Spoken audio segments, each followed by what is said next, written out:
오늘도 주님의 말씀을 통해 하나님 나라를 누리는 복이 있기를 주님의 이름으로 축원합니다.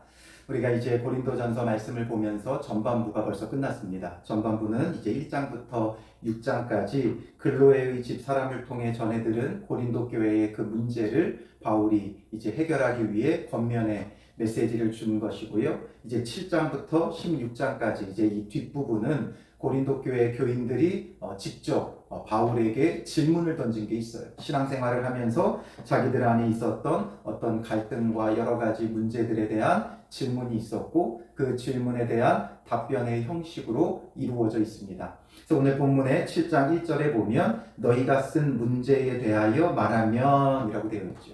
그들이 뭔가를 써서 질문지를 바울에게 보낸 거예요. 그리고 그 질문에 대한 답변 형식으로 바울은 그들에게 이제 권면을 하죠. 그런데 오늘 본문에 해당하는 내용은 이제 결혼에 대한 문제를 아마도 그들이 질문했던 것 같아요. 이 결혼의 문제가 왜 그들에게 문제거리가 되어졌느냐? 그 시대 가운데 이제 신앙생활을 하다 보니까 음란한 그 도시 속에 음란함을 여전히 끊지 못하는 문제가 있었는가 하면 또 거룩함을 내세우면서 극단적인 금욕주의자들이 생겨난 거예요.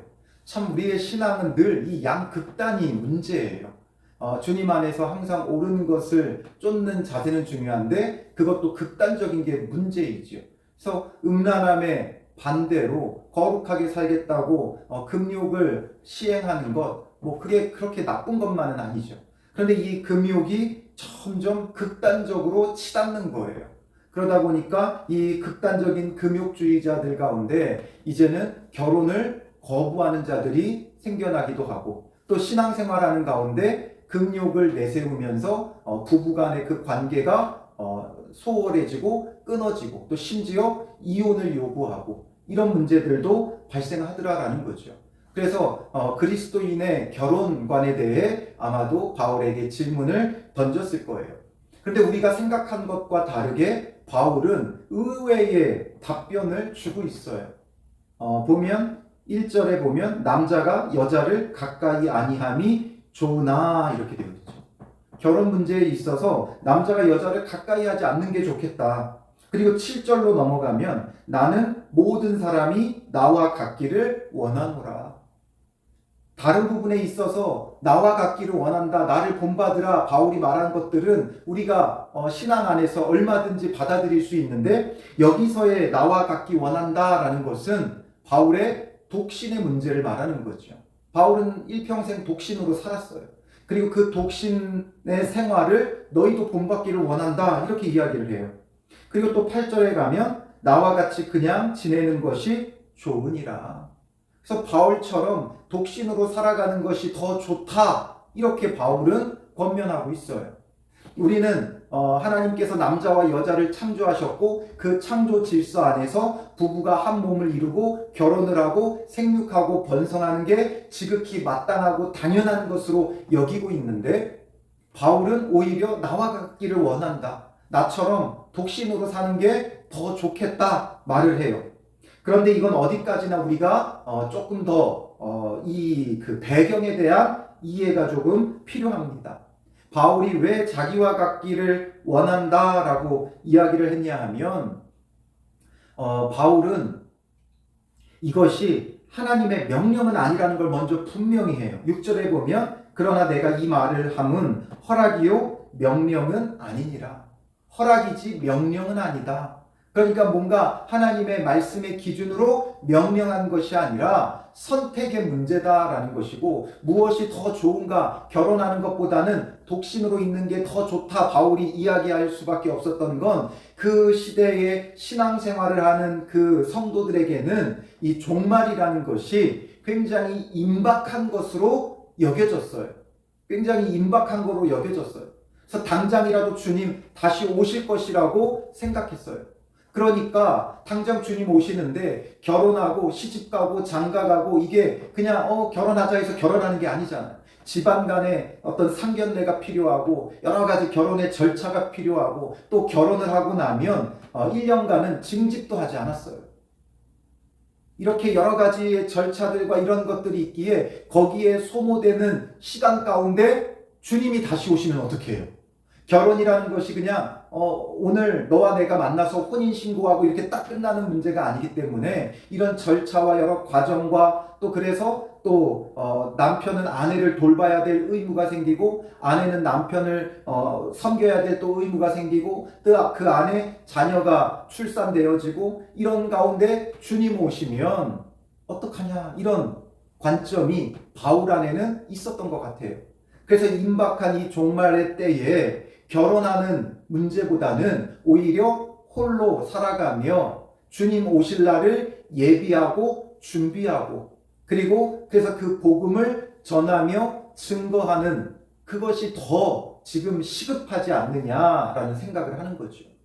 그러니까 그 당시 성도들의 입장에서는 지금 임박한 종말론, 하나님께서 주시는 심판의 때가 예수 그리스도의 재림의 때가 멀지 않았기에 그날을 준비하는 게 지금 가장 시급하고 중요한 문제였다라는 거죠. 그리고 또한 그 재림의 때에는 뭐가 있어요? 재림 전에 환란이 오게 되죠. 그러니 그때는 아이를 배지 않은 게 오히려 복이 있다 그러죠.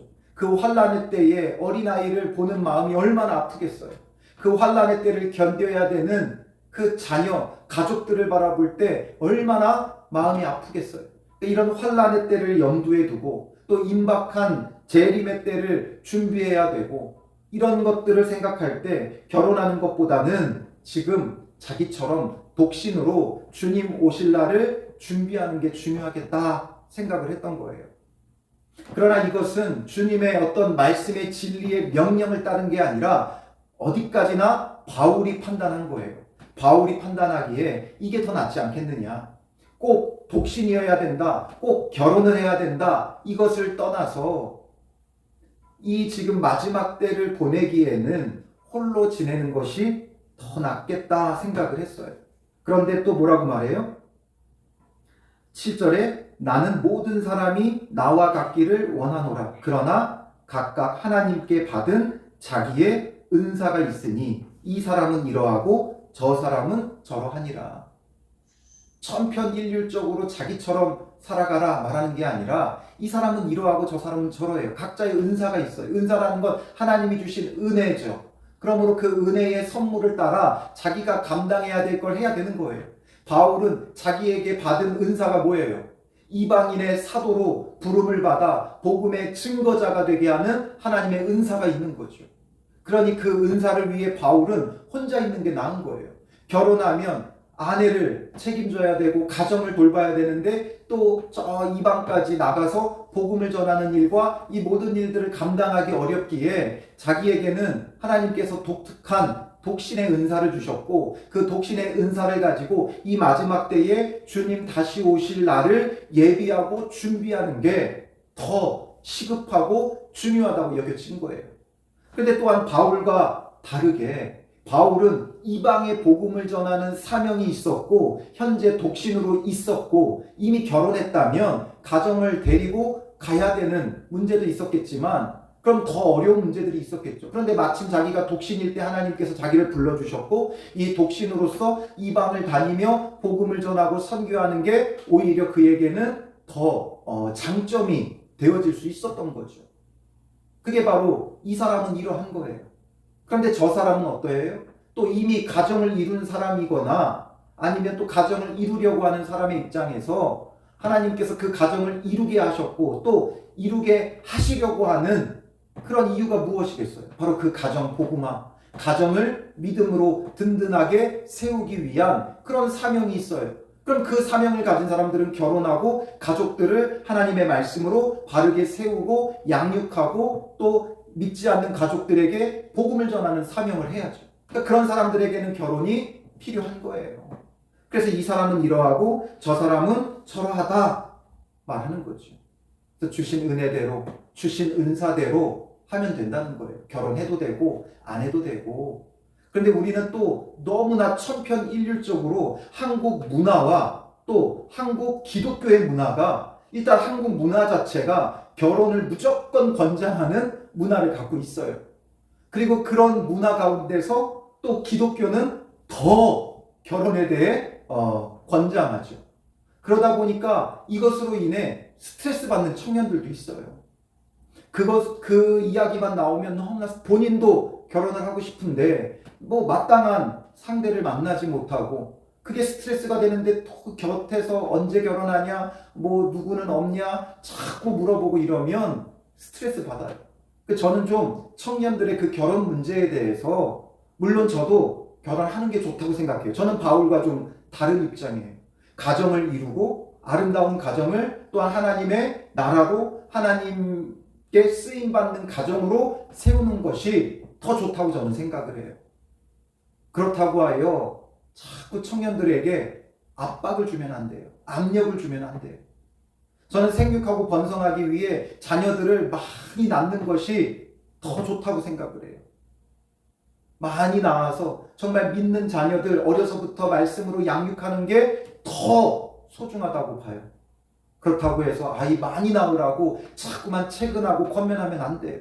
각자 주신 은사대로. 어떤 사람에게는 결혼하여 복음의 사명을 감당하는 은사가 있는가 하면 어떤 사람은 독신으로서 복음의 사명을 감당하는 은사도 있는 거예요. 자꾸만 결혼과 출산에 대해 압박하면 안 돼요. 요즘 저출산의 문제로 인해서 자꾸만 결혼과 출산에 대한 것이 계속 TV에서 뉴스에서 보도되고 그것에 대한 여러 가지 장려책들이 발표되고 있는데 그걸로 해결되지 않아요. 오히려 청년들은 그 이야기가 나오면 나올수록 더 압박을 받아요. 그러니까 결혼 문제, 출산 문제 본인의 은사를 따라 감당할 수 있도록 하면 되는 거예요. 기도하면 되는 거예요. 우리가 함께 기도하고 또 때로는 필요한 게 있으면 섬겨주면 되는 거예요. 홀로 지내야 되는 독신의 은사를 가지고 복음을 전하는 사람, 그의 노후를 우리가 감당해주면 되는 거예요. 또 결혼을 한 가정, 그 자녀들을 돌봐주고 섬겨주고 함께 양육해가면 되는 거예요. 우리가 이래라 저래라 할 것이 아니라 바울도 분명히 좋지만 각각 자기 은사가 있고 그 은사대로 하면 되어진다 말하죠. 그래서 우리는 좀 더 열린 자세로 그 상황, 그 처지 돕고 섬겨주면 돼요. 우리가 혼자 살라고 한다고 혼자 살지 않아요. 우리가 결혼하라고 한다고 결혼하지 않아요. 우리가 자녀 많이 낳으라고 한다고 많이 낳지 않아요. 곁에서 각자의 그 은사대로 섬겨줄 때 결혼해야 할 자들은 결혼해서 하나님 앞에 쓰임받으면 되고 독신의 은사가 있는 사람은 독신으로 쓰임받으면 되고 아이를 많이 낳은 가정은 많이 낳은 가정대로 적게 낳은 가정은 적게 낳은 가정대로 자녀가 없는 가정은 자녀가 없는 가정대로 주신 은사대로 하면 되는 거예요. 그리고 여기에 있어서 바울이 중요하게 제시하는 원리가 하나 있는데 결혼의 문제에 있어서 이제 그 극단적인 금욕주의자들 또 아니면 임박한 종말 사상 속에서 결혼을 거부하는 사람들 또 신앙을 핑계로 이혼하는 사람들 이런 사람들에게 분명한 원리를 하나 제시하는데 2절에 보면 음행을 피하기 위하여 남자마다 자기 아내를 두고 여자마다 자기 남편을 두라 이렇게 말을 해요. 이 말을 잘 들어보면 좀 뭔가 이상해요. 왜 이상해요? 결혼을 해야 되는 이유를 마치 무엇처럼 설명해요? 음행을 피하기 위해. 마치 결혼이 음행을 피하기 위한 수단처럼 말을 하고 있어요. 단순히 음행을 피하기 위해 결혼을 해야 되는 것이냐? 그건 아니죠. 그런데 바울은 왜 이런 표현을 쓰고 있어요? 바로 음행의 문제가 어디로부터 오는가를 바울은 보고 있었던 거예요. 음행의 문제, 음란의 문제 어디서부터 오는 거예요? 이 우리가 생육하고 번성하라고 하신 하나님의 명령을 따라 본능적으로 우리에게는 성적인 욕구가 있어요. 성적인 욕구가 있는 것 자체를 부정하는 것 아니에요. 그 욕구가 나쁘다는 게 아니에요. 왜냐하면 이 욕구를 통해 생육하고 번성할 수 있기 때문이죠. 그런데 이 성적인 욕구가 정상적인 관계 속에서 발현되어지면 정말 하나님의 축복이죠. 하나님의 축복을 누리는 거예요. 하나님의 축복 그대로 우리는 이 땅에서 생육하고 번성할 수 있어요. 그런데 그 정상적인 관계가 아닌 비정상적인 관계 속에서 성적인 그 욕구를 해소하기 시작하면 그게 바로 음행이고 음란이죠. 그래서 비정상적인 관계, 바로 남자와 여자가 한 몸을 이루는 그 결혼이라는 신성한 제도 안에서 그들이 이 성적인 욕구를 통해 생육하고 번성하는 건 너무나 큰 축복이에요. 그런데 남자와 여자가 결혼이라는 그 관계를 벗어나서 크게 발동하기 시작하면 그 육체의 쾌락이고 음란이 되는 거죠. 그래서 앞에서 정말 입에 올리기도 부끄러운 아버지의 아내를 취하는 이런 문제, 이게 비정상적인 관계잖아요.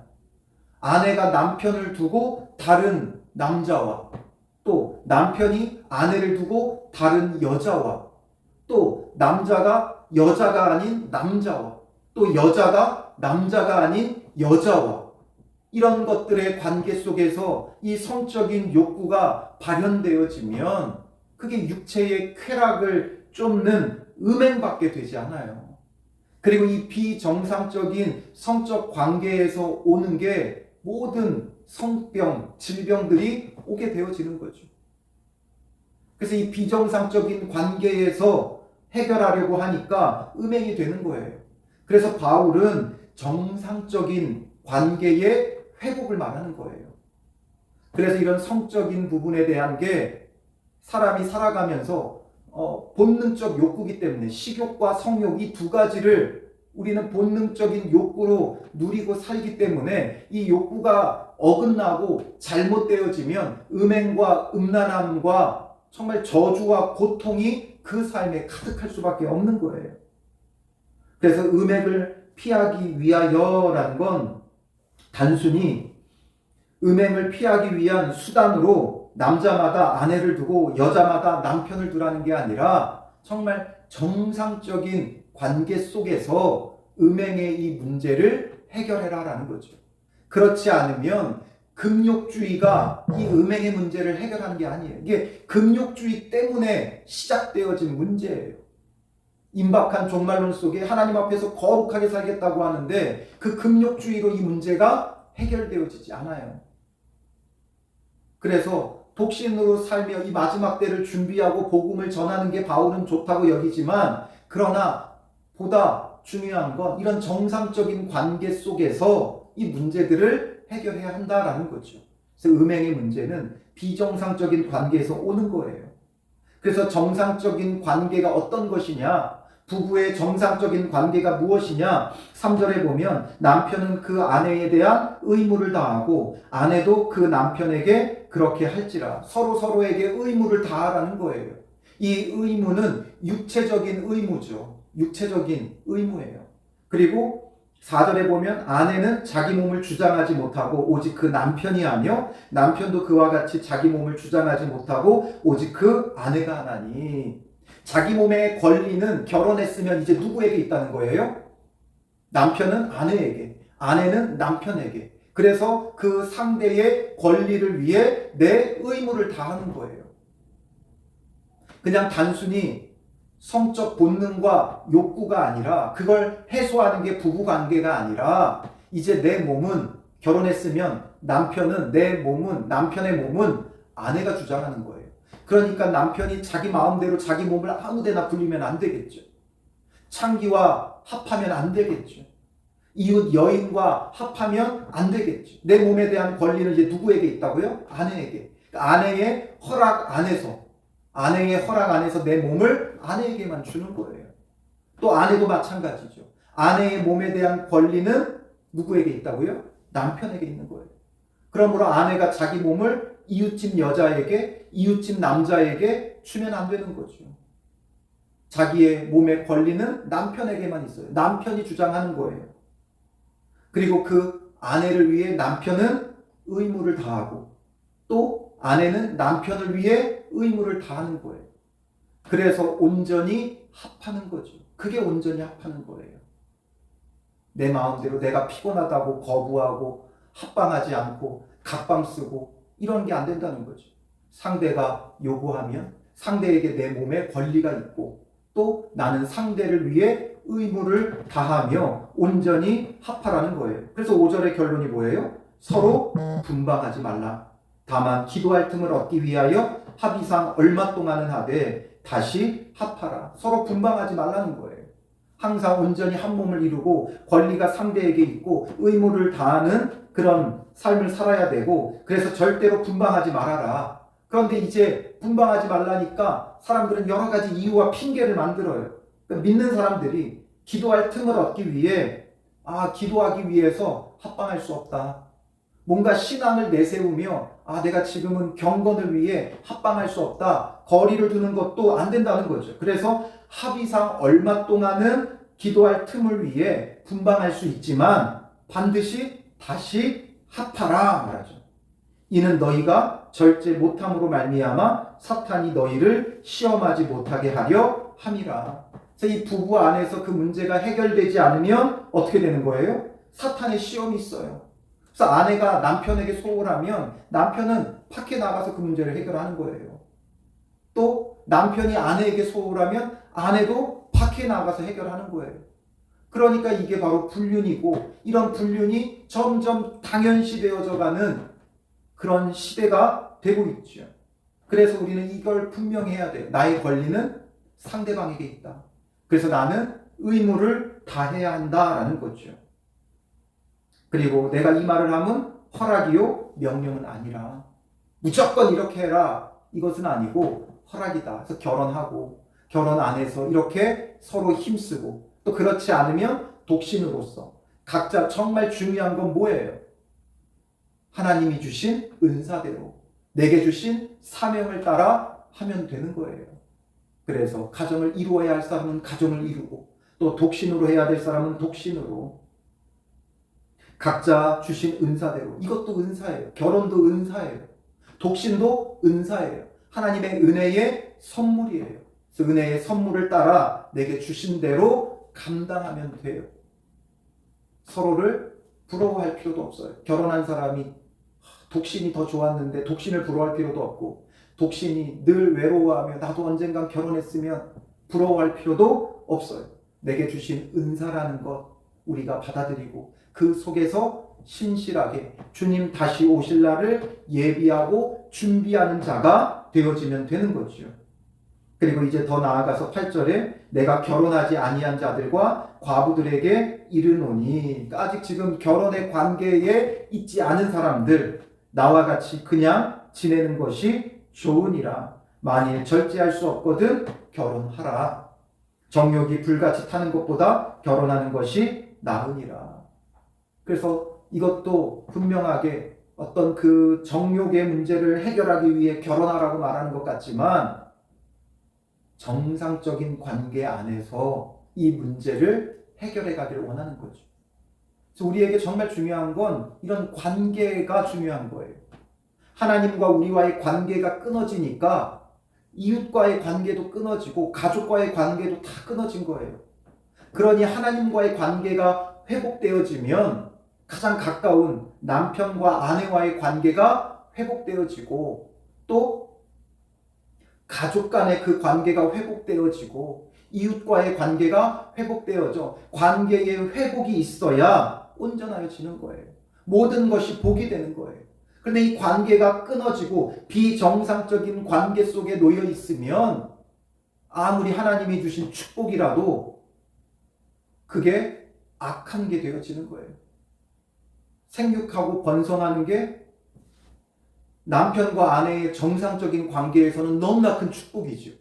그런데 이 정상적인 관계가 아닐 때 아이가 생기면 어떻게 돼요? 그 응력으로 인해 아이가 생기면 그건 저주가 되어지죠. 그 아이는 축복 속에 태어날 수 없고 축복 속에 자라갈 수가 없는 거예요. 없었으면 하는 존재가 되어져 버리는 거죠. 그러니 이 축복이, 출산의 축복이 그 인생의 저주처럼 받아들여지는 결과가 오는 거죠. 그래서 우리는 보다 결혼의 문제를 떠나 정말 정상적인 관계의 회복이 필요해요. 하나님과 나와의 관계가 회복되어져 남편과 아내의 그 관계, 또 부모와 자녀의 관계, 또 이웃과의 관계, 이 회복 속에 하나님이 주신 은혜의 축복을 누려야 하는 것이죠. 그리고 결혼의 문제는 너무 강요하지 마세요. 언제 국수 먹여주냐, 언제 결혼하냐, 사람은 없냐 하지 마시고 하나님이 주신 은사대로 할 수 있도록 기도해주고 축복해주고 섬겨주면 되어지는 거예요. 그래서 자녀들의 결혼 문제도 또 교회 청년들의 결혼의 문제도 그들을 위하여 기도하고 축복하고 우리가 섬길 수 있는 게 있으면 섬기면 되는 거예요. 그래서 정말 주님 안에서 아름다운 가정들을 이루고 또 각자 주신 은사와 사명들을 감당해가는 성도와 교회가 되어지기를 주님의 이름으로 축원합니다. 기도하겠습니다. 살아계신 아버지 하나님, 오늘 우리가 바른 관계를 벗어나면 하나님이 주신 은혜의 축복도 저주가 될 수 있음을 보게 됩니다. 바른 관계 안에서 모든 것들이 해결되어지고 바른 관계들 안에서 주신 은사들을 감당해 나아갈 수 있도록 인도하여 주시옵소서. 오늘 우리에게 주신 그 삶 속에서 주님 다시 오실 날을 예비하는 믿음의 사람들 되어 결혼한 사람은 결혼한 사람대로, 독신인 사람은 독신인 사람대로, 또 결혼을 앞둔 자는 앞둔 자대로 주신 은사대로 사명을 감당하며 주의 복음을 전하고 증거하며 하나님 나라를 이루어가는 믿음의 사람들 되게 하여 주시옵소서. 결혼한 가정들의 주님 기억하여 주시고 은혜의 축복을 더하여 주셔서 그 관계들이 회복되어 부부의 관계가 회복되어지고 부모와 자녀와의 관계가 회복되어져서 아름다운 가정들로 주님 앞에 세워지며 하나님 나라가 가정마다 이루어지는 은혜가 있게 하여 주시옵소서.